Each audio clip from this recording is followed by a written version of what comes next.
Баршаңызға қайырлы күн. Бүгін жаңғақ қосылған песочный печенье дайындайтын боламыз.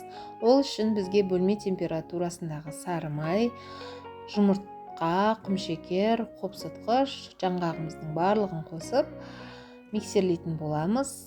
Және де иеленген ұнымызды қосып қамыр илейтін боламыз.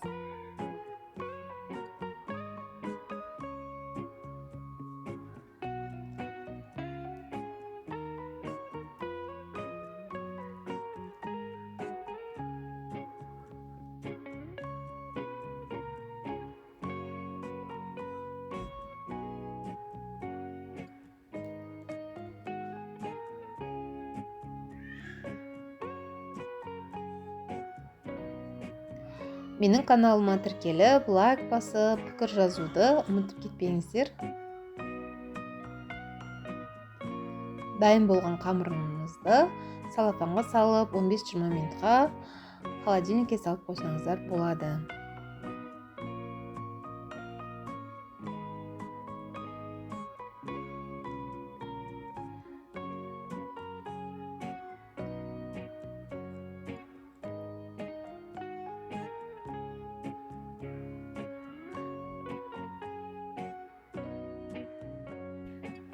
Дайын болған қамырымызды алып, таразыға салып өлшесеңіздер де болады, көз мөлшерімен бөліп өлшесеңіздер де болады.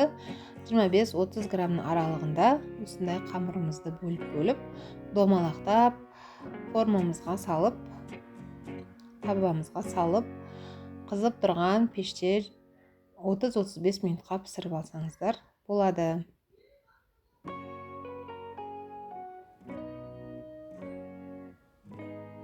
Өте дәмді шығады, жаңғағымен қосылған песочный шаймен ішкенге өте күшті. Жасап көріңіздер барлықтарыңызда.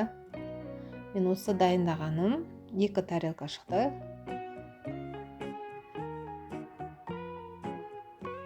Дайындап жасап көріңіздер.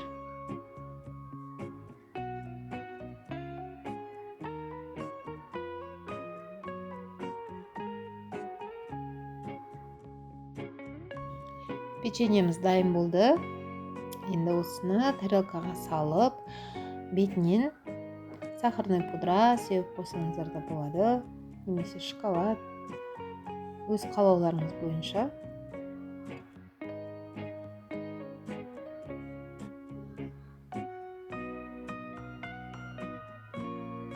Дәмі өте керемет болады. Жасап көріңіздер.